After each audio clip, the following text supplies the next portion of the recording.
masyadong mainit ang Facebook. Sa iba't ibang ika nga, pagpapakawala. Kanilang saloobin kaugnay po doon sa estudyante na namamaril. Sa bagay, yan pong pangyayari na yan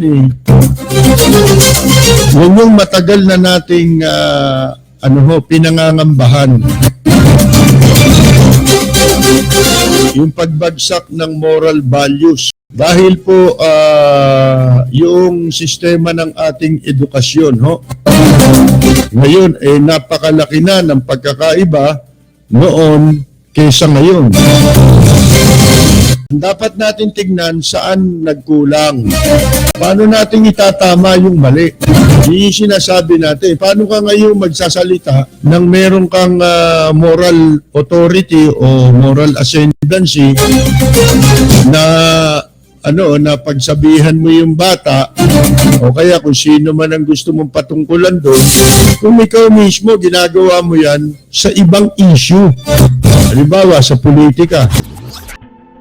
Teenager ako, pasok, labas, pasok ako sa kulungan. Rambo dito, Rambo. At the age of 16, may na ako. Tao talaga. Rambo. Punta ninyo si Digong. Niabot og 80. Nga naman, masamang damo, matagal mamatay. BBM. Yan ang talagang ugat niyan. At saka yung sistema ng pagtuturo ngayon. Yung klase ng pagtuturo. Yan mga kaibigan Ito makikita ninyo yan, indikasyon na meron ng culture of violence sa mga kabataan natin na nag-aaral pa lang. Yun ang mahirap. Napalitan yung values, mga kaibigan. Ang pumalit, yung culture of violence. Hindi naman dito lang yan. Sa ibang bansa rin. Nakita ninyo, yung mga bata ngayon na namamaril doon sa Amerika, ang daming napapatay, di ba? Kung pumatay pa, maramihan. Pag-usapan natin yan, sinasabi ho kasi ngayon, wala ka naman pwedeng ikaso. Sa ngayon, pwede mong kasuhan yun, kaya lang ano nga ikakaso natin? Kasi minor de edad yan. Yun ang problema natin dahil dun sa ginawang batas na yung mga minor de edad, hindi mo naman pwedeng parusahan. Hindi naman nadidemanda yan. Hindi naman pwedeng kasuhan yan sa hukuman. Di ba? Sipin mo, hindi ba dapat dito ma-realize niya? Ito ba mga naniniwala sa akin? Ha? Ito ba mga sumusuporta sa akin ngayon? Ha? Kaya yung isang kaibigan ko, nagpunta raw sa isang bahay ng isang Dutertaning na DDS. Kumpare niya pagdating niya ron, sakto narinig niya yung anak. Nagmumura yung anak. Tinanong niya raw yung kumpare niya, pare, hindi mo ba sinasaway ang anak mo? Nagmumura? Ba hindi, bayaan mo siya. Bakit hindi mo sinasaway? Gusto ko paglaki niyan maging presidente. Gusto ko yan ang pumalit kay Digong nyo.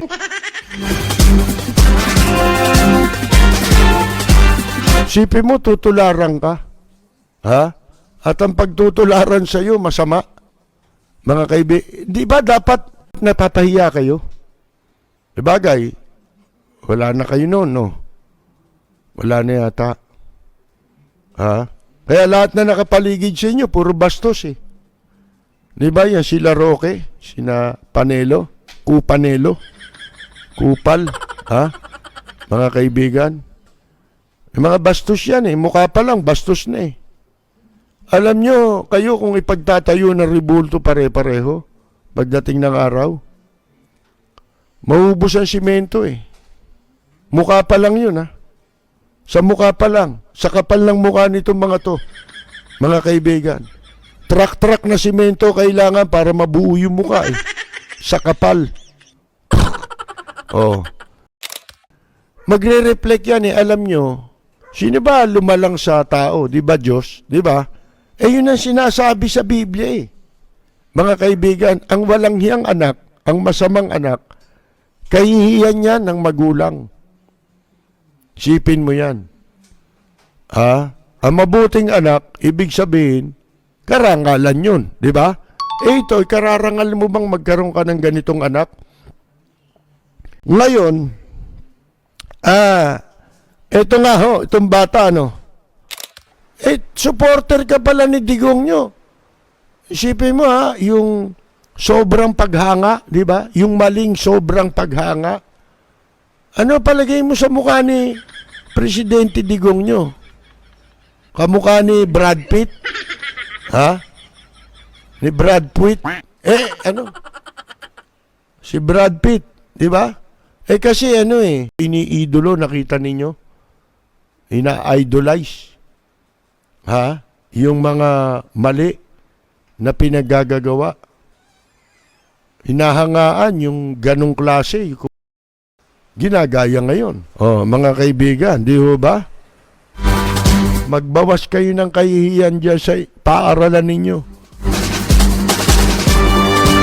Dapat ang mga paaralan humuhubog ng mabuting asal na sa mga kabataan. Diyan dapat hinuhubog ang mga kabataan. Kaya ipinagkakatiwala ng magulang yan sa paaralan para hubugin sa tamang asal. Oh.